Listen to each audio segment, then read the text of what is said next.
Halo, selamat malam Bang Tulus. Halo, halo. Malam, malam, malam, malam. Ini lagi liburan apa gimana nih Bang? Ya, lagi selesai liburan aja. Oh gitu. Oke teman-teman, tadi gue udah sempat perkenalkan sedikit perkenalan singkat bahwa narasumber kita itu seorang wakil Tuhan. Mungkin Bang Tulus boleh perkenalkan diri buat teman-teman. Oke, selamat malam teman-teman fasilitas hukum semua. Makasih udah pada mau join, udah pada gabung malam ini. Jadi gini, perkenalkan namaku Tulus Sasdugan Pardosi. Bisa dipanggil Tulus, biasa dipanggil Bang Tulus, bisa dipanggil Bang Tulus Pardosi juga. Terserah teman-teman nanti manggilnya gimana. Jangan panggil Pak, yang penting gak usah panggil Pak, karena terlalu tua sekali kalau dipanggil Pak. Jadi saya lulus dari Fakultas Hukum Undip Semarang, Universitas Diponegoro Semarang, kemudian melanjutkan S2 di Fakultas Hukum Universitas Indonesia Jakarta.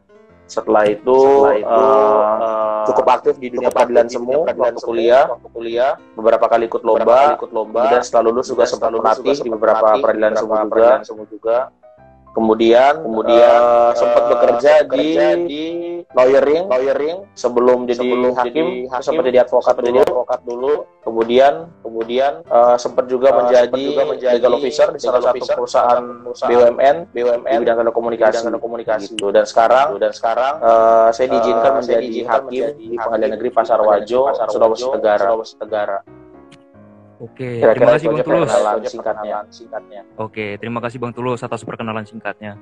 Jadi gini teman-teman, pas kemarin gue ngajak Bang Tulus untuk collabs, untuk jadi narasumber kita pada malam hari ini, ketika gue komunikasi ada satu momen menarik nih. Jadi ketika gue ngajakin Bang Tulus untuk collabs, pas gue tanya, Bang, lu aktif gak sih Bang di kegiatan-kegiatan kampus gitu kan? Terus beliau ngirimin sedikit screenshot dari CV-nya, dan beliau ini cukup aktif teman-teman di kegiatan-kegiatan kampus. Jadi pengen gue tanya gini Bang, dari sekian banyak kegiatan-kegiatan kampus yang lu ikutin, di antara itu semua mana yang menurut lu yang paling berkesan? Yang paling berkesan ya ikut di Mukor di peradilan semu. Itu karena berkesan tuh? Sadarin suka nggak suka karena gue nyampe di tahapan hakim. Berarti memang antara effort dengan impact yang lu dapat itu emang sebanding banget ya Bang ya? Oh jauh sebanding banget, sangat sebanding. Tadi udah sedikit ada perkenalan singkat Bang dari lu. Kalau lu ternyata setelah lulus kuliah itu nggak langsung jadi hakim. Tapi yang pengen gue tanya, lu memang menjadi hakim ini memang sudah niatan lu dari awal kuliah, atau memang ya iseng-iseng berhadiah gitu istilahnya, lagi pas buka tes CPNS hakim dapet. Itu gimana tuh Bang? Oke. Jadi dari tahun 2008 semenjak gua ikut Mutkor, ikut MCC peradilan semu, kan selalu menjadi hakim ketua majelis. Jadi sejak itulah ada cita-cita someday saya harus jadi hakim. Jadi pengen mencoba menerapkan langsung. Jadi memang sudah cita-cita sebenarnya. Tapi seiring berjalannya waktu, setelah masuk dunia kerja, kan hakim itu kan moratoriumnya lama tuh. Terakhir pembukaan 2010, kemudian selama 7 tahun gak ada pembukaan sama sekali. Jadi kosong, gak ada pembukaan. Jadi pas aku lulus dari Fakultas Hukum itu gak ada pembukaan hakim tutup. Jadi udah terlanjur enak kerja di lawyering dan segala macem. Jadi ngerasa udahlah gak usah lagi jadi hakim. Udah enak kok di swasta, udah enak di lawyering gitu. Tapi orang tua bilang kayak gini, bapak bilang gini, kalau kau nggak coba jadi hakim, kau nggak lolos, kau pun bukan jadi hakim. Tapi kalau kau coba dan kau gagal, kau pun nggak jadi hakim. Tapi kalau kau coba, tapi kau lolos, kau jadi hakim. Cita-citamu tercapai. Kenapa nggak kau coba aja? Kalau memang itu dapat, memang jalan Tuhan, cita-citamu tercapai. Akhirnya aku cobalah. Jadi setengah cita-cita, setengah iseng-iseng berhadiah memang. Dan mungkin ada tips dan trik nggak sih Bang ketika lo menghadapi tes Cakim itu? Kalau nggak salah ada 2 tahapan tes ya Bang ya? SKD dan SKB ya kalau nggak salah. Iya. Itu ada tips dan triknya nggak Bang kira-kira buat bisa Bang sharing mungkin ke teman-teman yang pengen tes Cakim di tahun depan kan, karena CPNS Hakim tuh tahun 2020 ini kan nggak buka nih. Nah terus kemungkinan isu yang beredar sih 2021 ya Bang bukanya ya. Otomatis yang ikut tes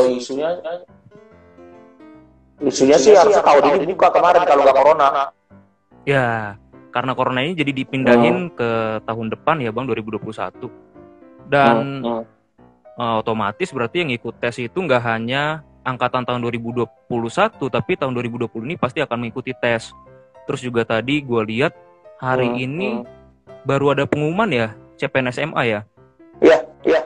Dari sekitar semua CPNS pengumuman hari ini. Oh, dari sekitar 2000-an yang gue lihat yang lolos itu cuma sekitar 23 Bang. Nah makanya gokil parah. Dan kira-kira dari lu ada tips dan triknya nggak sih Bang buat teman-teman untuk persiapin dirinya nanti? Nah itu masih mending. Waktu zaman gue Cakim kemarin dari 44.000 pendaftar cuma 1.500 yang diambil. Artinya itu 44.000 ke 1.000 itu seperberapa gitu kan, seperberapa, cuma 0,2% atau 0,1%, lebih parah lagi. Oke, gini, kalau ngomongin tips dan trik, sebenarnya nggak ada tips dan trik yang khusus, sama dengan semua jenis pekerjaan lah, semua jenis penerimaan. Teman-teman harus belajar, teman-teman harus berdoa, intinya kan 2 itu. Nah tapi untuk CPNS sendiri, apalagi hakim, kan ada 2 tahapan. Jadi tahapan pertama itu seleksi kemampuan dasar. Nah di kemampuan dasar itu teman-teman dihadapkan dengan tiga materi. Materi pertama itu kemampuan TKD, kemampuan dasar. Itu kayak semacam bukan TKD, TWK, tes wawasan kebangsaan. Jadi teman-teman nanti akan ditanyakan mengenai sejarah bangsa Indonesia, kemerdekaan itu kapan, Raja Mula Warman itu tahun berapa, Kerajaan Kutai Kartanegara, semua tentang sejarah Indonesia. Jadi kewawasan kebangsaan. Nah itu poinnya itu kalau nggak salah 80, minimal passing grade-nya 80. Jadi kalau teman-teman yang lain nilai tinggi, tapi kalau yang ini di bawah 80, 75 misalnya itu nggak lolos.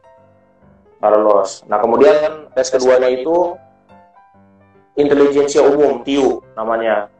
Jadi kalau teman-teman tahu mengenai deret 1, 3, 5, 7, selanjutnya berapa? 9, 11 misalnya gitu. Berarti kayak psikotes gitu ya Bang ya? Yes, mirip psikotes. Kayak misalnya ada bak dengan panjang tinggi lebar sekian, kemudian ada air menetes, berapa lama lah bak itu penuh, kayak begitu. Kira-kira begitu. Itu aku lupa passing grade-nya berapa. Kalau nggak salah di 100-an deh. Di 90 apa 100-an saya lupa passing grade-nya berapa. Kemudian yang ketiga itu ada kemampuan karakteristik pribadi, PKP. Tes karakteristik pribadi. Jadi pertanyaan kayak misalnya ketika kamu di pinggir jalan melihat ada seorang nenek ingin menyeberang, apa yang kamu lakukan? Apakah A membantu menyeberang, atau B pura-pura tidak tahu, atau C mendorong biar jatuh, atau apa? Jadi karakter pribadinya lah, karakter pribadi kita. Itu nilainya cukup paling tinggi, itu paling tinggi di antara 3 itu. Saya lupa 120 atau 110 berapa passing grade-nya. Nah, yang teman-teman harus pahamin, kalau 2 materi nilainya tinggi banget, tapi ada 1 di bawah passing grade, teman-teman nggak lolos. Jadi 3-3-nya passing grade harus lewat dulu. Harus lewat passing grade dulu 3-3-nya. Nah, tipsnya adalah, saranku, ketika kalian kerjain dulu apa yang kalian bisa. Kalau nggak bisa, lewatin aja sampai akhir, nanti diulang. Karena waktunya berjalan, waktunya cuma 100 menit. Dan teman-teman punya soal 90 menit. Jadi jangan terpaku di satu soal gitu loh. Tuh, jadi jalanin aja terus sampai akhir. Sama yang kedua, sering-sering latihan tes ini deh. Sering-sering latihan tes CPNS online. Kalau gue beli buku-buku yang mengenai CPNS online, karena rata soalnya itu aja keluar lagi. Jadi kalau kayak tes UMPTN lah, UMPTN kayak gitu. Jadi sering-sering aja dilatih untuk mengulang-ulang kayak gitu. Daripada capek mikir kan mendingan hafalin aja, oh jawabannya kira-kira apa kayak gitu. Nah kemudian kalau teman-teman udah lolos tahap pertama, kemampuan dasar, teman-teman masuk ke tahap kedua, kemampuan bidang. Nah di kemampuan bidang ini ada 3 tes lagi. Tes pertama wawancara dengan hakim tinggi dan akademisi hukum. Jadi teman-teman bakal ditanya mengenai skripsi teman-teman, bakal ditanya mengenai ilmu hukum acara, atau mengenai materi, pokoknya semua ilmu hukum. Dan yang kedua teman-teman bakal ditanya kenapa menjadi hakim, motivasinya apa, tujuannya apa, kemudian di tengah banyak gencatan atau misalnya gesekan menjadi hakim, tekanan, apakah teman-teman siap, bla bla bla, kayak gitulah. Kayak gitu. Nah kuncinya kalau di sini adalah teman-teman pahami skripsi teman-teman masing-masing. Karena akan di situ biasanya digali. Sama hukum acara. Hukum acara itu penting. Kayak misalnya urutan sidang, apa itu bedanya putusan konstitusi, putusan kontradiktoir, apa bedanya. Kemudian putusan pidana, bebas lepas pidana, apa bedanya. Pokoknya hukum acara lah. Nah, yang kedua ada lagi psikotes sama FGD. FGD itu forum discussion group. Jadi penyelesaian kasus secara berkelompok lah. Bukan kasus hukum ya, kasus kayak psikotes lah. Psikotes. Itu masih dalam tahapan tes yang sama itu Bang, SKD juga itu. SKD iya, juga. Masih tahapan tes kemampuan bidang. Masih di tahapan kedua. Pas ketika SKB itu kan tadi kayak lu bilang di situ kita diwawancara nih oleh para hakim. Ketika ditanya alasan menjadi hakim waktu itu lo apa? Alasan lu Bang? Jadi, ini dia yang gue mau bilang ke teman-teman. Usahakan ketika interview itu jujur dari diri sendiri. Nah, kemudian pada saat ditanya itu, jawaban gue cuma simpel. Saya mau ngetok palu beneran, Pak. Jadi, itu, Bang. Waktu kuliah saya sering ikut peradilan semu. Nah, sekarang saya mau ngetok palu beneran, Pak. Udah cuma itu, nggak ada jawaban ingin menegakkan hukum Indonesia, ingin menegakkan keadilan, ingin apa, nggak ada jawaban kayak gitu. Berarti just be yourself gitu ya Bang ya, nggak usah sok-sok jadi apa gitu ya. Nggak usah, karena gini, tiba-tiba kalian ngomong gini, ingin menegakkan hukum di Indonesia Pak. Nanti akan dia tanya lagi, emang hukum di Indonesia selama ini kayak gimana? Emang nggak bagus, emang belum tegak. Daripada repot kan? Iya benar-benar. Mending jawab apa adanya aja, mau ngotak palu. Gak jadi dikejar lagi sama dia. Kalau pas FGD itu kayak gimana tuh Bang? Jadi FGD itu kita kayak dikasih case misalnya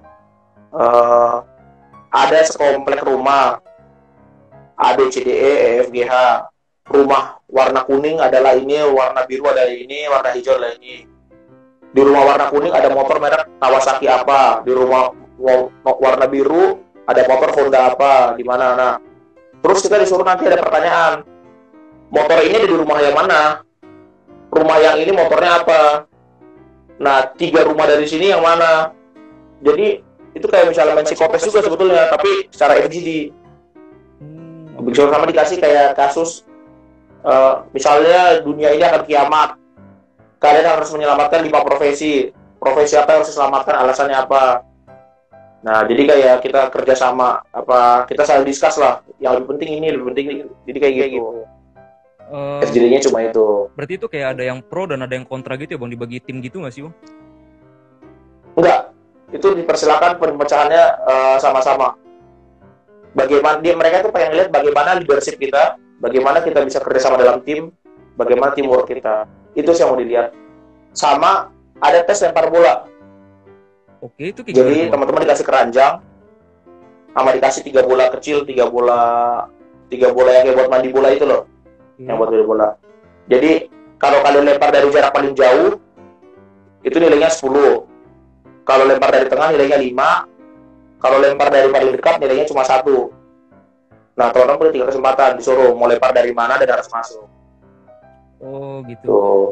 Jadi setelah FGD itu ada lagi bang untuk di SKB tesnya? Ada terakhir itu ada namanya tes kemampuan bidang akademiknya. Jadi pakai komputer juga, tapi pakai ilmu hukum. Oh. Itu pilihan ganda 100 nomor 90 menit. Oke. Tapi itu random, ada yang pidana, ada perdata, ada apa, itu random. Dan itu juga ada passing grade-nya nggak sih bang? Kalau yang tadi yang FGD yang kayak gitu-gitu? Iya, tiga-tiganya ada passing grade. Cara penentuan Saya lupa skornya passing gimana? grade-nya berapa. Saya lupa, kalau nggak salah mainnya di persenan. Pokoknya ada forumnya, dan itu terbuka banget ke forumnya, nggak tertutup. Jadi transparan. Tapi saya lupa hitung-hitungannya. Jadi kalau yang 2 nilainya tinggi, tapi yang 1 rendah, tetap nggak lolos. Oh, oke. Bang, ini ada yang nanya nih. Dari Pentagung 18. Bang, gue pengen nanya. Gue semester 7, kelas ekselensi. Lagi memperdalam ilmu hukum pidana. Yang ingin gue tanyakan, gimana gue biar bisa memperdalam ilmu hukum pidana gue? Itu gimana tuh, Bang? Nah, gini. Kalau gue bilang banyak-banyak belajar, gue akan jadi orang munafik. Karena gue gak suka belajar. Itu yang pertama. Beda dengan teman-teman yang cum laude, yang mawapres, yang apa, yang belajarnya 8 jam sehari. Itu bukan gue banget. Gue gak suka belajar. Tapi kalian bagus. Kalau kalian suka baca buku bagus, itu keren. Tapi kalau enggak, saranku coba perbanyak ikut kegiatan yang memaksa kalian untuk belajar. Kayak misalnya kalian ikut lomba debat, atau kalian ikut lomba karya tulis, atau teman-teman ikut coba lomba legal opinion, atau teman-teman magang di kantor advokat atau magang di Posbakum, atau teman-teman jadi asisten dosen penelitian, atau ikut moot court peradilan semua. Jadi jangan sampai begitu lulus teman-teman gak punya kegiatan apa-apa. Karena nanti selain membantu pemahaman hukum pidana teman-teman, pada saat lulus itu akan jadi modal buat interview kerja. Hampir semua law firm di Jakarta sekarang selalu bertanya, waktu kuliah ikut apa? Aktif kegiatan apa? Pernah bikin EO? Pernah magang? Pernah moot court? Pernah debat? Pernah LKTI? Jadi penting banget. Nah, kalau saranku itu coba ikut magang, penelitian, asisten dosen, debat, LKTI atau apalah kegiatan yang memaksa kalian untuk belajar hukum pidana. Berarti lu. Tapi kalau kalian suka belajar, silahkan. Berarti lu belajar itu learning by doing gitu ya bang ya? Ikutin kegiatan-kegiatan kampus gitu. Oke. Jadi karena gue tipe orang bosenan. Gue tipe orang bosenan yang cuma duduk di depan, duduk meja baca, itu bosen. 10 menit udah nggak betah. Iya. 10 menit udah ngantuk gitu kali ya bang ya? Udah ngantuk. Tapi kalau kayak denger webinar gini ngobrol-ngobrol, itu ayo kan enak. Iya sih emang. Terus ada lagi nih bang yang nanya nih. @siagian_tongam. Kak, untuk menjadi hakim ada tes kesehatan gigi rusak atau patah nggak? Itu ada nggak sih bang? Oh, kebetulan kalau untuk zaman kami nggak ada. Tapi nggak tahu deh kalau tahun depan. Sama zaman dulu juga nggak ada sih. Mungkin tahun depan kita nggak tahu. Tapi kalau tes kaki, letter X, letter O, itu ada. Jadi kakinya nggak boleh letter X, kaki nggak boleh letter O. Oh, jadi tes kesehatan sampai udah kayak tes Polri juga gitu ya bang ya? Ada letter X. Tapi diserahkan ke RSUD rumah sakit setempat. Tapi ada kategori itu nggak boleh letter X, nggak boleh letter O. Itu kita yang maksudnya itu kita sebelum tes kita nyoba periksa dulu sendiri. Jadi kayak pra kesehatan dulu. Apa nanti ketika tesnya juga itu masuk ke SKB apa SKD itu bang? Atau ada sendiri? Oh enggak, setelah sudah selesai lolos secara SKD dan SKB, baru tes kesehatannya. Berarti kalau ada yang kurang misal kesehatan, itu bisa langsung gugur lagi tuh? Mungkin, tapi kemarin nggak ada. Kemarin udah aman semua.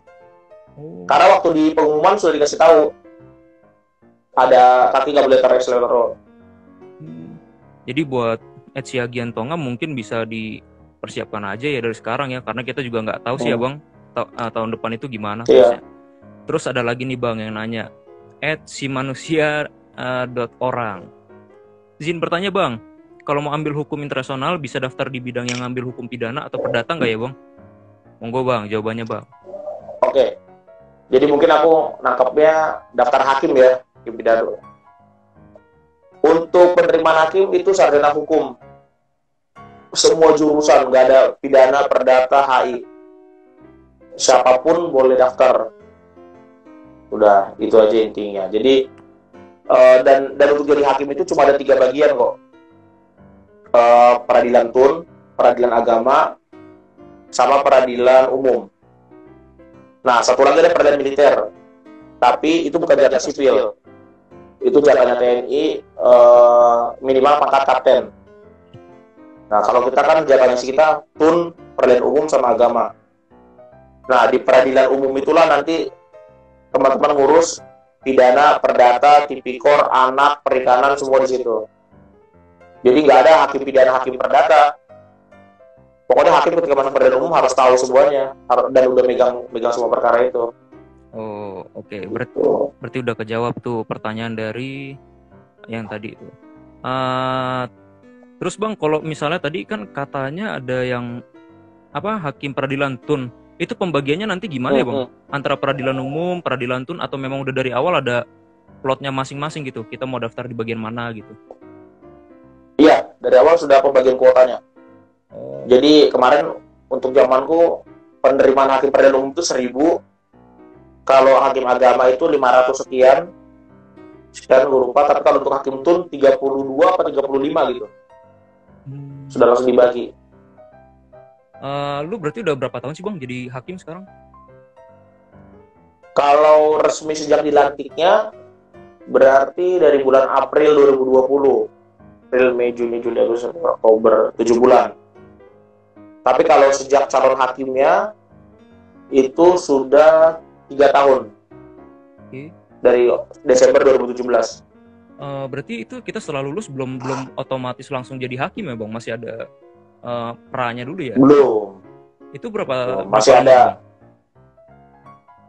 Oke, jadi karena hakim itu jabatannya cukup unik, sebelum untuk jadi cakimnya ada tahapan untuk menjadi PNS-nya dulu. Jadi ketika lolos pengumuman November 2017, kita ada proses untuk jadi PNS-nya dulu itu 6 bulan.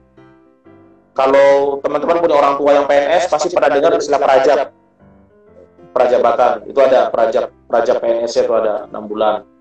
Setelah prajab PNS, barulah kita magang untuk jadi hakimnya. Namanya cakim, calon hakim. Nah, itu sekitar 2 tahun. 1 tahun 8 bulan lah sebetulnya, hampir 2 tahun. Baru dilantik jadi hakim. Oh, oke. Berarti kalau misalnya untuk prajab dan magang untuk jadi cakim itu perbedaannya apa tuh? Kalau untuk prajab itu kita dicekokin dengan materi ke-PNS-an. Jadi materi-materi PNS, ASN mengenai undang-undang kepegawaian, undang-undang ASN, mengenai administrasi perkantoran, lebih ke situ. Kita lebih dicekokin ke nilai dasar, nilai anti korupsi, nasionalisme, kewarganegaraan, etika publik, pelayanan publik. Nah, ke situ. Tapi kalau untuk cakim, kita dicekokin ke tugas-tugas kita. Kayak dari mulai tugas kepaniteraan, tugas hakim, cara memimpin sidang, bikin putusan, berita acara sidang, administrasi pengadilan, lebih ke situ. Dan selama berarti lu sekarang udah pernah mimpin sidang belum Bang? Kalau mimpin sudah. Kasus pertama yang lu pegang apa? Pidana apa perdata? Kalau pertama yang dipegang itu karena di sini hampir jarang perdata, jadi pidana. Biasanya kalau di Pasar Wajo ya Bang ya? PN Pasar Wajo ya? Iya, Pasar Wajo. Itu kasus pidananya itu paling sering apa tuh Bang di situ Bang? Wah, rata-rata sebenarnya sepele ya, kayak kasus-kasus yang penganiayaan, pemukulan, kesusilaan, pencabulan, kayak gitu-gitulah rata-rata. Tindak pidana umum dinamika masyarakat lah, rata-rata kasus-kasus dinamika masyarakat. Terus sensasi lu pertama kali mimpin sidang itu gimana bang? Grogi atau gimana bang? Eh, Sebenarnya bikin grogi itu kalau teman-teman nggak tahu hukum acaranya. Tapi kalau teman-teman sudah tahu hukum acaranya, sebenarnya nggak grogi lagi. Nah, yang bikin saya grogi sebenarnya bukan di hukum acara, tapi di audiens. Karena biasanya kan hanya menghadapi orang-orang semu atau juri atau apa, tiba-tiba berhadapan langsung dengan orang-orang nyata yang kalau salah ngomong pun bisa jadi masalah gitu loh. Oh iya benar. Kalau kita bentak orang jadi masalah, kalau kita salah penerapan bisa jadi masalah. Menghadapi audiens sih yang bikin grogi pertama kali, tapi lama-lama udah asik sendiri kok. Berarti udah perkiraan udah ada berapa kali nih bang mimpin sidang dari awal mulai jadi hakim? Oh, kalau mimpin itu baru 3 kali karena saya itu termasuk junior. Jadi kalau di sistem majelis itu dibagi majelis, yang mimpin itu hakim-hakim senior dulu. Kita jadi anggota. Nah, kita jadi ketua ketika anggota kita yang lebih senior di bawah kita. Nah, berhubung yang di bawah aku senior kok dikit, jadi aku lebih sering jadi anggota. Kecuali beberapa perkara dapat misalnya bareng junior. Oke, bang ada yang nanya nih dari Barial Mair. Bang saya mau tanya, saya lulusan cum laude. Besok tes hakimnya mau mana bagus jalur umum atau cum laude? Kalau umum kan banyak posisi kasih saran bang, jadi dia minta saran bang, dia cum laude. Oke, nih.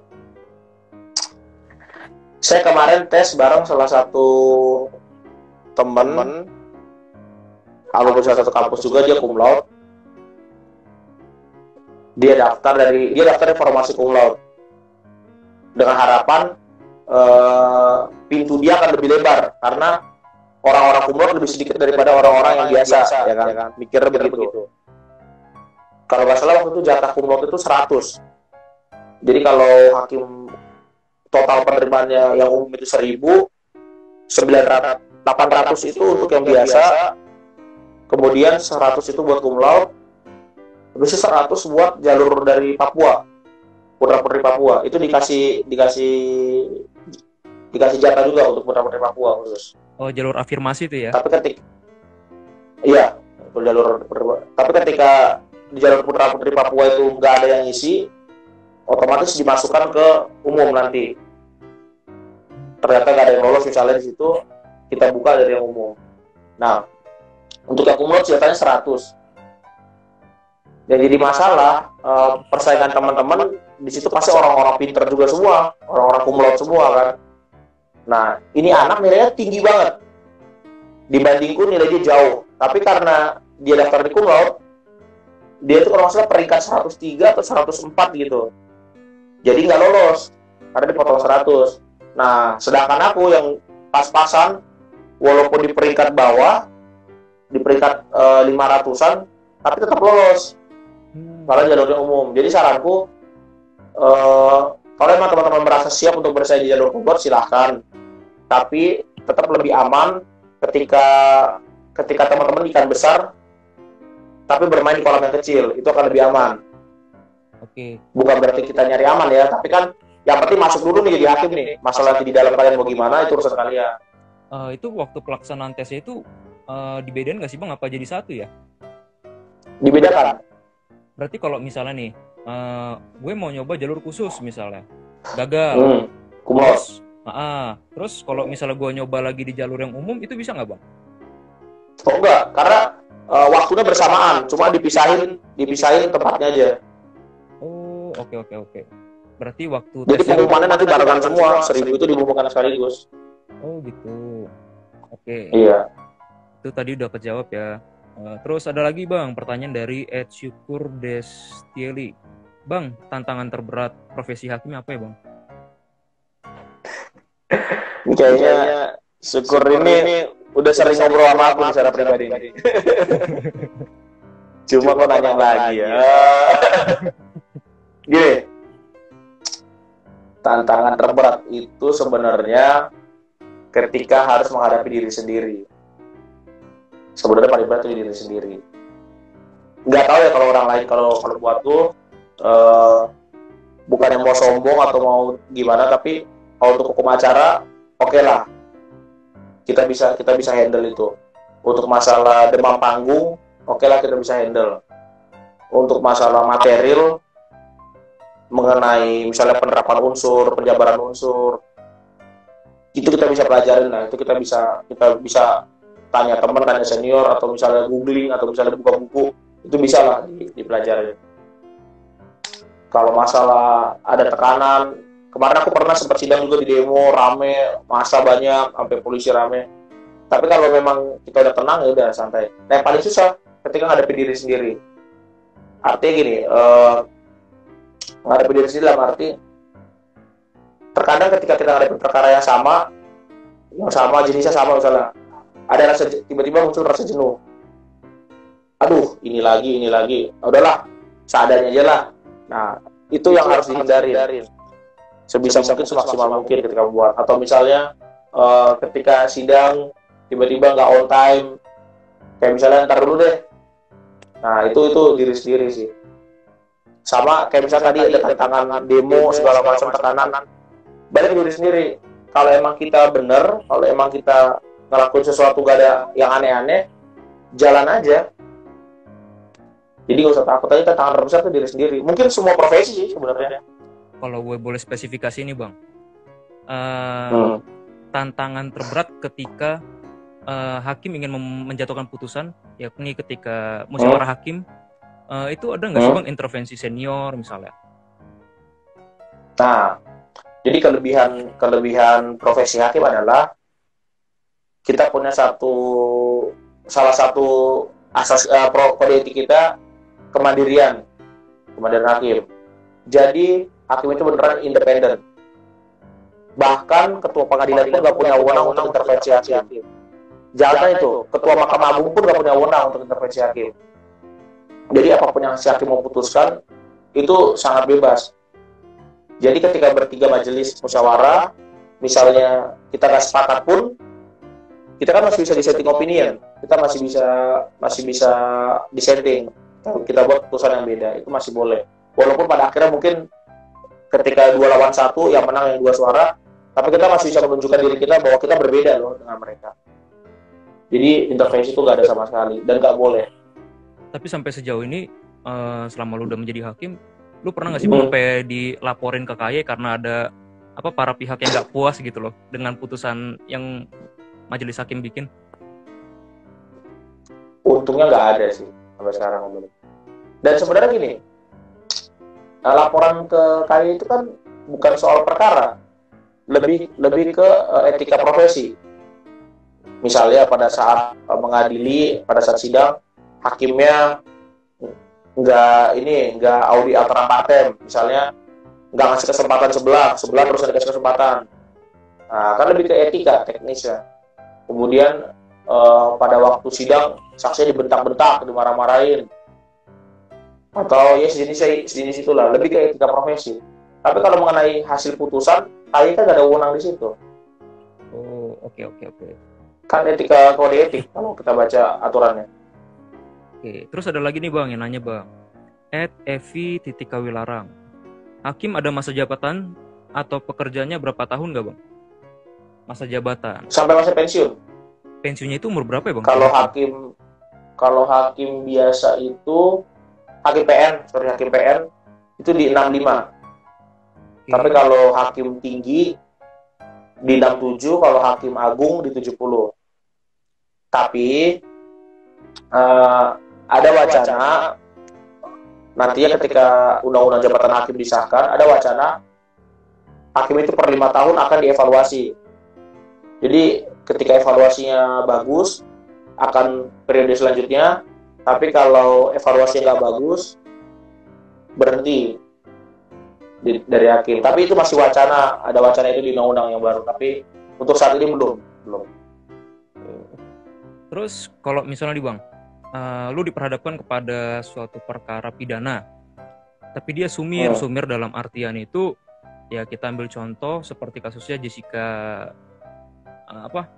yang kopi cyanida itu kan kita kan sulit tuh untuk membuktikannya. Kalau lu sebagai hakim di situ lebih baik menjatuhkan putusan pidana atau putusan lepas bang?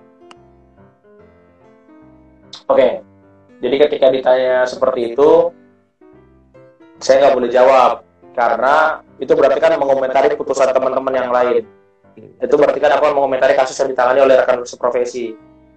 Takutnya kalau aku jawab akan ada perspektif lain yang membuat kesannya hakim ini bilang begini, hakim ini bilang begini. Jadi untuk perkara seperti itu, gue nggak boleh jawab, nggak bisa jawab. Oke. Karena kode etik. Oke, ada lagi nih Bang yang nanya Bang. Pentagung 18 yang tadi lagi nih kayak ini. Sebagai seorang hakim, bagaimana kita untuk menyiapkan diri kita untuk bertindak adil dengan sejujur-jujurnya tanpa ada intimidasi, Bang? Jadi, tindakan adil tanpa ada intimidasi. Oke. Kalau mau bilang adil buat siapa nih? Adil buat korban, belum tentu adil buat terdakwa. Adil buat penggugat, belum tentu adil buat tergugat. Adil buat pihak yang menang, belum tentu adil buat pihak yang kalah. Nah, masalah yang penting teman-teman di sini adalah pertama, mikir adil atau tidaknya nanti. Itu nanti pada saat terakhir. Pada saat pertama teman-teman harus lakukan adalah pahami dulu faktanya. Faktanya apa? Pahami dulu. Ketika kalian periksa baik dilihat atau perdata, gali semua faktanya. Ada fakta apa yang terjadi? Kalau misalnya ada pembunuhan, ya lihat kapan, di mana, ciri-ciri terdakwanya bagaimana, melakukannya bagaimana, periksa semua saksinya. Nah, yang pertama kuasai faktanya dulu, gali. Yang kedua, kuasai hukum materialnya. Misalnya pembunuhan barang siapa dengan sengaja menghilangkan nyawa orang lain. Pahami unsurnya, baru hubungkan dengan fakta itu.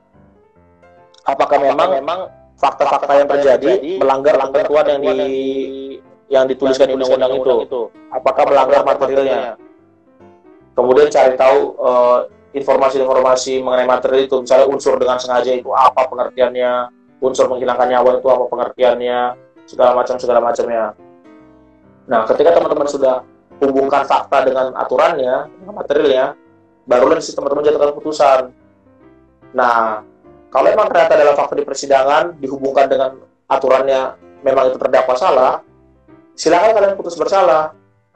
Kalau ternyata fakta dengan aturan tidak nyambung, ya berarti jangan diputus bersalah, bebas atau lepas. Sama kayak perdata juga gitu. Kalau dalam pembutuhan persidangan ternyata itu haknya penggugat, ya menangkan penggugat. Tapi kalau itu haknya tergugat, menangkan penggugat. Nah, seperti itu. Nah, bagaimana mendefinisikan adil? Ya teman-teman harus beneran berpikir jernih. Mau intimidasi itu gak usah dipikirin. Ya, aku udah pernah ngalamin kok yang namanya sidang tuh di depan demo rame-rame. Aku hakim tunggal waktu itu pernah, yang polisi udah siap pasukan barakuda, water cannon, udah teriak-teriak di depan. Tapi jangan terpengaruh, jalan aja. Selama teman-teman ngerasa yakin dan tidak ada faktor-faktor X di luar faktor lain, teman-teman murni memutus dengan aturan, apapun yang teman-teman putuskan itu akan adil kok. Akan adil menurut keyakinan teman-teman berdasarkan ketuhanan teman-teman masing-masing. Kalaupun ada yang nggak puas, ya silakan banding, silakan kasasi. Karena nggak akan ada putusan yang memuaskan semua pihak. Karena memang definisi dari keadilan itu sendiri memang sumir ya Bang ya, nggak bisa kita definisikan. Satu-satunya keadilan itu keadilan Tuhan. Iya, betul sekali. Terus ada lagi nih Bang. Kita manusia nggak akan adil. Oke, ini ada lagi nih Bang, pertanyaan dari salah satu platform edukatif seputar hukum, yakni rekreasi hukum nih Bang. Dia nanya, kasus paling aneh yang pernah lu tanganin itu apa tuh Bang?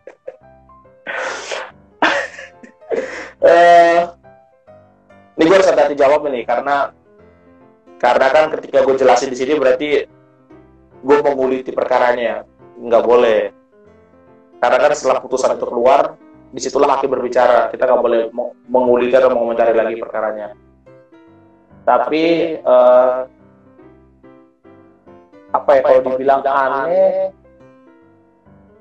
belum ada sih. Karena apalagi karena di daerah normal-normalnya semuanya kasusnya. Ya orang pukul, orang berantem, orang rusuk, orang main judi, masih belum ada aneh-aneh sih. Masih Gitu. dalam batas kewajaran ya Bang ya? Ya masih dalam perbuatan-perbuatan yang normal. Nggak ada yang sampai membutuhkan analisis yang aneh-aneh atau mana belum. Dia tapi Kalau lucu sih, setiap hari lucu aja. Di sini ada orang mukul, itu cuma gara-gara pas gue tanya alasannya apa kenapa mukul, cuma gara-gara pas saya lagi duduk, si korban lewat, matanya ngeliatin saya. Oke. Nah gue nggak suka gue pukul, cuma itu doang alasannya. Kan konyol gue bilang. Terus Jadi masih kayak gitu lah. kayak sekarang ini kan udah keluar nih Bang, apa peraturan Jaksa Agung tuh mengenai penghentian penuntutan untuk keadilan restoratif kan? Yes, RJ. Dan untuk daerah lu sendiri udah ada belum Bang yang diberhentikan penuntutannya untuk keadilan restoratif? Kalau di Pasar Wajo sendiri belum. Belum ada. Tapi kalau untuk di tempat lain beritanya sih sudah rame ya, udah ada yang perkembangan. Ada yang nanya lagi nih Bang. Apa? Claudia _ Bang, kalau hakim PN apakah juga menghitung mengenai pembagian warisan? Monggo Bang, dijawab Bang. Gimana? Kalau hakim PN apakah juga menghitung mengenai pembagian warisan? Kalau itu gugatannya waris perdata non muslim, kita bukan ngitung sih. Tapi kan ada gugatan warisan, penghitungannya kita serahkan ke pihak. Tapi kalau hakimnya mau menghitung silakan, nggak masalah.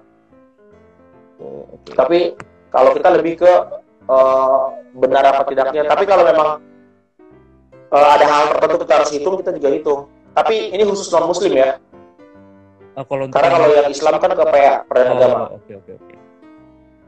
Terus tadi ada yang nanya sih Bang.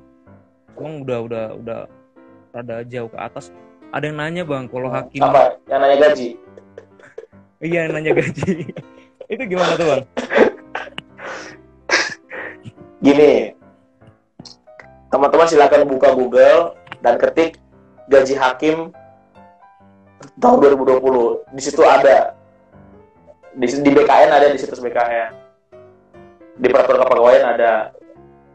Nah, jadi daripada aku yang nyebutin, mending teman-teman buka di situ aja. Gak enak nyebutinnya. Benar. Terus ada lagi nih Bang yang nanya Bang. Sherin Lean. Bang, saya semester 5. Next, boleh nggak Bang tanya-tanya atau DM seputar Cakim? Gimana Bang, boleh nggak tuh Bang? Ya, DM aja. Kalau pas bisa dijawab, jawab. Kalau enggak, ya kita cari jawaban lain. Ya, pada intinya berarti Sherin Lean silakan aja DM Bang Tulus selagi. Iya, kalau cuma DM mah bebas. Terus Bang, mungkin sebagai closing statement nih Bang, pesan lu buat para yang pengen tes Cakim, kira-kira apa yang harus mereka persiapkan dari segi mentalnya Bang? Karena memang kan tantangan menjadi seorang hakim kan nggak mudah juga tuh. Gini ya, ketika teman-teman jadi hakim, benar jadi hakim, teman-teman saya pun punya motivasi yang beda sebelumnya awalnya. Bukan niat mau yang pokoknya motivasinya itu doang, nyoba dan cita-cita. Tapi satu hal yang teman-teman harus coba pahamin, jangan pernah niatnya karena tergiur gaji. Misalnya, karena gaji hakim segini, udah masuk deh. Yang penting kerja dapat gaji dan lumayan, jangan mikir di situ. Saya tuh akhirnya setelah proses panjang ini membuat satu kesimpulan dan saya bikin quotes kayak gini. Profesi hakim adalah profesi yang dipilihkan oleh dia yang mewakilkannya ke kita. Jadi dia itu huruf besar. Jadi profesi hakim sebagai wakil Tuhan adalah pilihan dia yang mewakilkan ke kita. Jadi mentorku pernah bilang, Mas jadi hakim itu bukan karena Mas bisa lolos, tapi emang karena sudah Tuhan siapin tempatnya, sudah dipilihkan. Dan itu benar kalau aku bilang. Tahun 2011 aku lulus wisuda. Kenapa harus lama banget nunggu moratorium 7 tahun di dalam pembukaan? ternyata mungkin banyak orang-orang yang lulus tahun 2014, 15, 16 yang ditunggu oleh hakim ini. Ditunggu Tuhan untuk masuk ke profesi ini, bisa jadi kan gitu. Nah, kalau teman-teman menyadari bahwa itu profesi wakil Tuhan yang diwakilkan Tuhan langsung ke kita, teman-teman gak berani aneh-aneh. Teman-teman gak berani untuk melakukan hal-hal yang tidak seharusnya sebagai wakil Tuhan. Karena kata-kata wakil Tuhan itu gak main-main. Bahkan pendeta aja cuma hamba Tuhan namanya. Nah, kita wakil Tuhan, artinya kalau teman-teman sadari itu mentalnya, teman-teman gak berani ngelakuin yang aneh-aneh. Berarti memang itu aja sih poinnya, kalau memang teman-teman pengen mencari gaji, lebih baik jangan ke PNS ya Bang ya. Lebih baik ya mungkin advokat. Jangan mau gaji gede jadi entrepreneur. Iya, betul sekali. Dan buat teman-teman yang mungkin ada pertanyaan tapi belum sempat gua sampein, mungkin nanti boleh bisa langsung DM Bang Tulus ya Bang ya, gak apa-apa kan ya? Boleh, DM aja. Kalau dari gue pribadi, closing statement-nya, gue pengen mengucapkan terima kasih buat para media partners yang udah ngebantu mensukseskan acara ini. Dan yang paling penting, jadilah orang yang berintegritas, karena tantangan ke depan akan semakin berat. Oke, mungkin itu aja yang bisa kita bincang-bincangkan malam ini Bang. Terima kasih atas waktunya Bang. Siap. Assalamualaikum warahmatullahi wabarakatuh. Selamat malam teman-teman.